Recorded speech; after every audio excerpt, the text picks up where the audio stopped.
So I'd like to talk for just a few minutes about President Trump. I'd like to share, first of all, my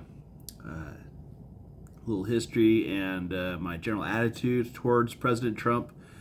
And then the main thing I'd like to share is my advice for President Trump. If I were to have the opportunity to sit down with President Trump for 20 or 30 minutes, what advice would I want to give him? So starting out, before Trump was first elected president, I didn't like him at all. I didn't really know much about him. I just knew that he was the guy on that TV show who liked to say, "You're fired." Seemed pretty pompous and arrogant and very worldly, and I thought it was a big joke that he was running for president.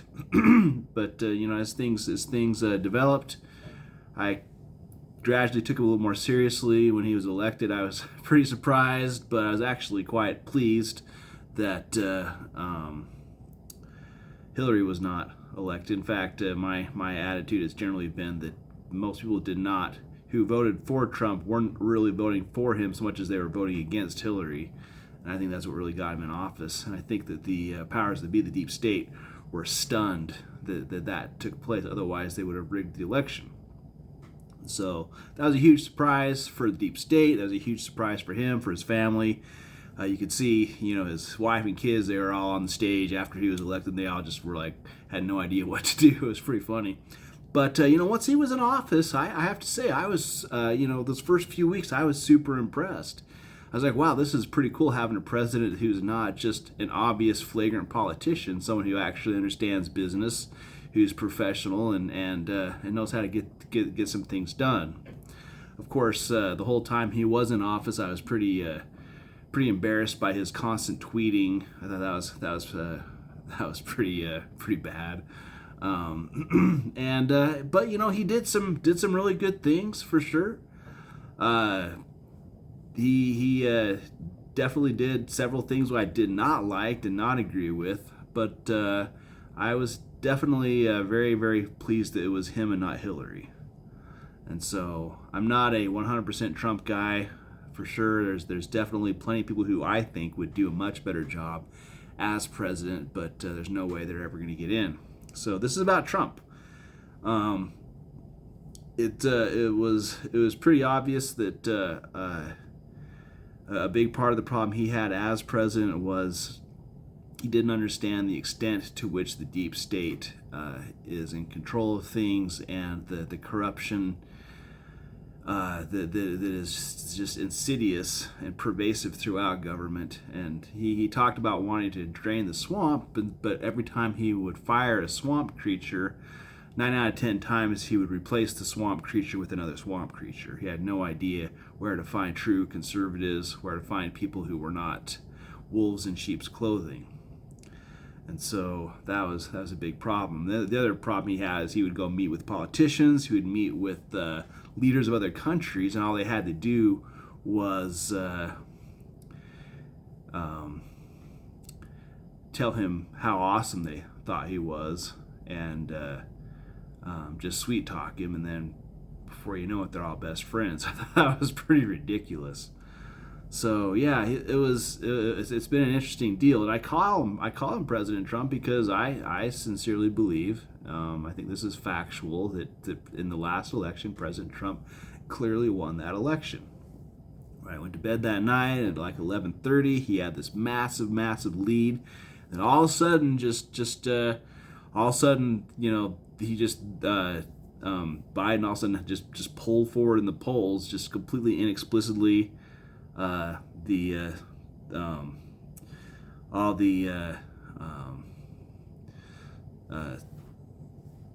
The mathematicians, statisticians, all those guys, hey, that's impossible.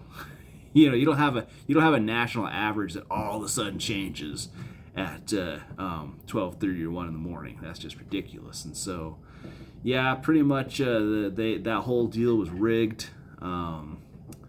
The exit polls clearly showed that Trump won the last election, and there was a heist, there was a coup, and the deep state completely rigged it, pushed him out, and it wasn't so much that they stole the election from him, they stole the election from the American people. And so that just was not cool. That was not cool.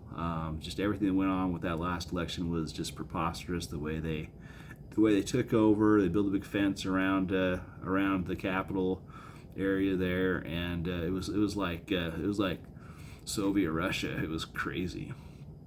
So yeah. During his presidency, he definitely got a few things right. The speech he gave. There's some speeches he gave that were flipping awesome. Not sure how much of that he wrote versus somebody else, but he did a lot of good things. But moving on, so if I had advice for Trump, I've listed 10 points of advice that I would strongly recommend that President Trump consider going forward. And President Trump, if you happen to watch this video and want to have a talk, give me a call. But here you go. Number 1, stop trusting politicians and those appointed to counsel and influence you. So I'll read that again. Stop trusting politicians and those appointed to counsel and influence you. It should be pretty clear that anyone who's a politician and anyone who's been put in place to give you counsel and influence has their own private interests. And I can guarantee that none of those people understand the proper role of government, which is, the proper role of government is to protect the fundamental rights of the people, the right to life, liberty, property, and the pursuit of happiness. That is the primary proper role of government, is to protect individual rights. And if governments do that, then the people will prosper and things will go very, very well, in as much as the people actually are basically good, righteous people, for sure. It's not the job of government to create jobs or welfare systems or to fix everybody's problems. Not at all. It's simply to protect the fundamental rights of the people. That's it. Of course, if the people want to collectively say, hey, please help us, let's use the government to provide infrastructure, build some roads and whatnot, okay, fine. That was the people's choice. They have every right to do that. But to protect the fundamental rights, that's the key. And so those people who are politicians and those who are appointed to counsel and influence the president, 99% of the time they do not agree with that. They do not understand that. Also, they do not understand, nor do they support the Constitution. They don't know. They know very little about the Constitution and the original intent of the Constitution, or the principles upon which the Constitution of the United States was founded. And so, you need to stop trusting these people who clearly are corrupt, they're compromised, they're inconsistent, and they're basically servants of Satan. So that's a bad place to get advice. Along those lines, number 2 is to develop a list of consistent core principles by which you operate. A president needs to be a principled person. And so to be a principled person, you should have a list of consistent core principles upon which you operate. And as someone in government, those principles should have a lot to do with those principles need to be understood and applied in order to protect the fundamental rights of the people. And so if you're interested in more information about that, you can go to my website, punitivetruth.com. And on my website, there's a page that I'll list in the description called, the title of the page is Fundamental Rights and Liberties Listed Categorically.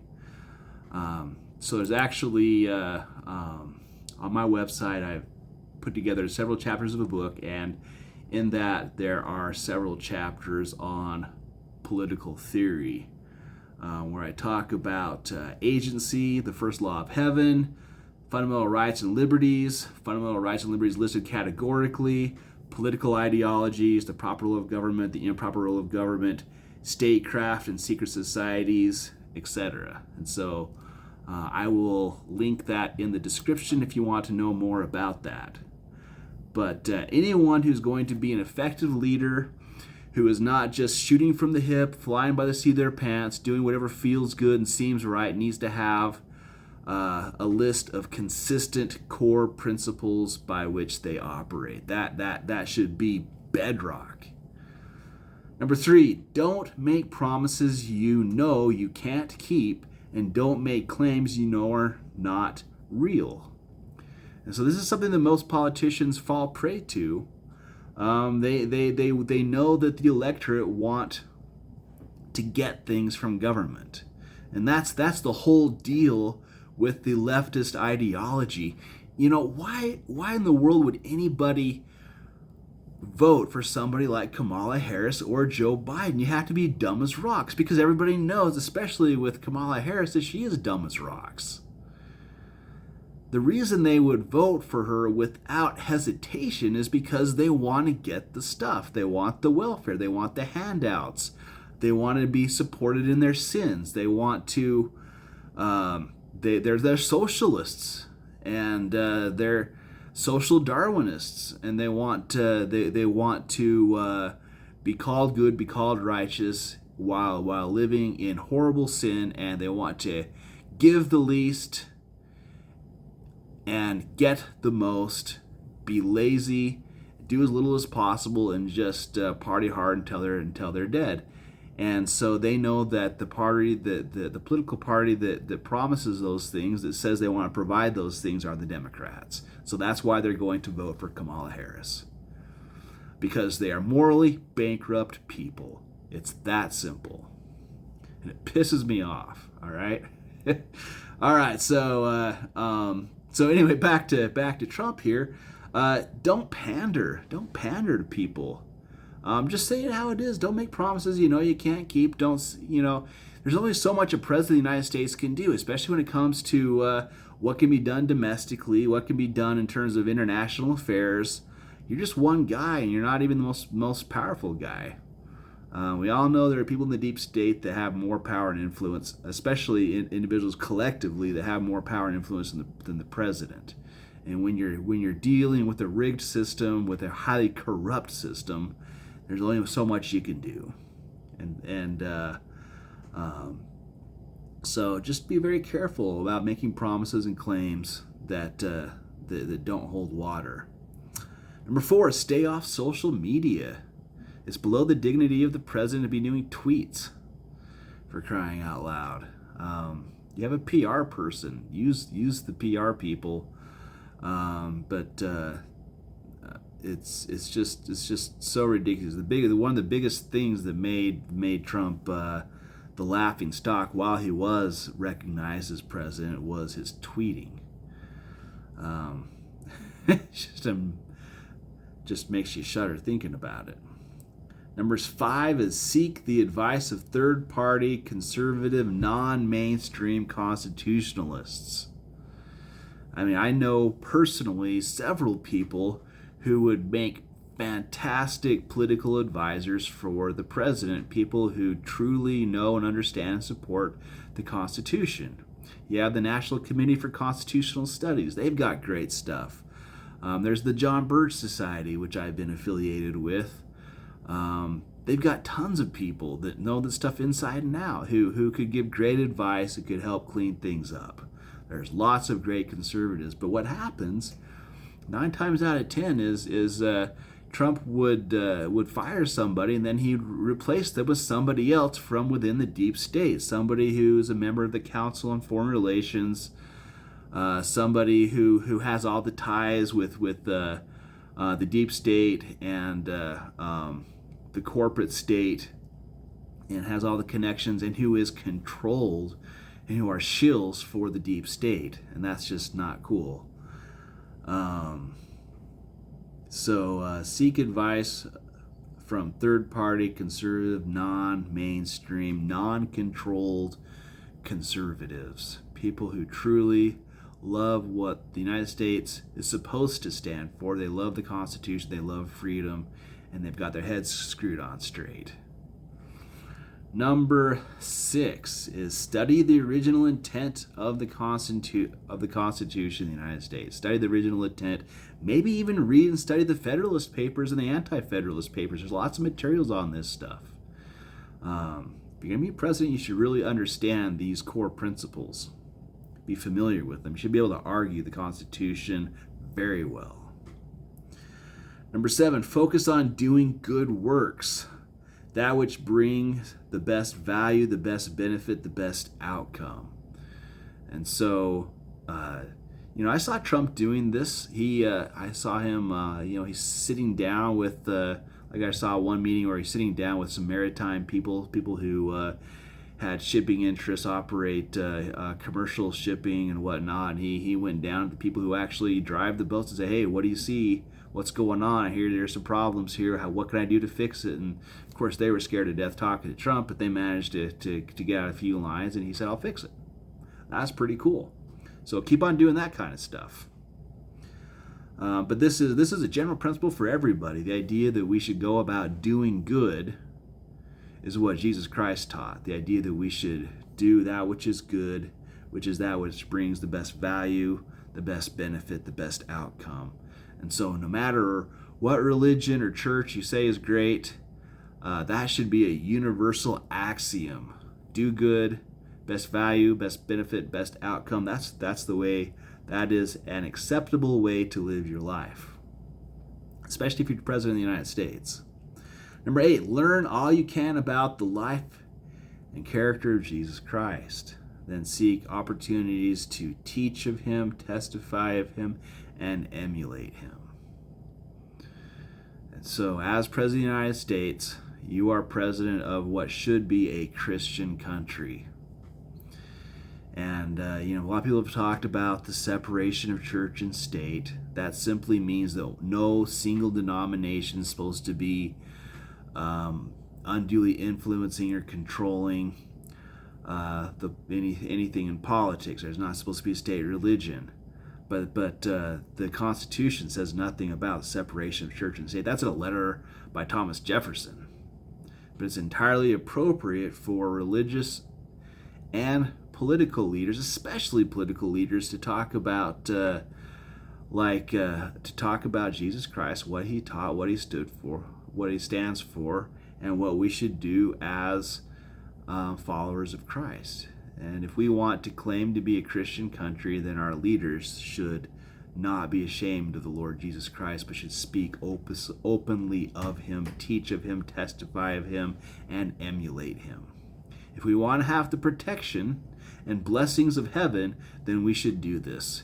If we don't want that, if we want to, instead of being blessed, be cursed and have destruction fall upon us, then we should do the opposite, which is what we're doing.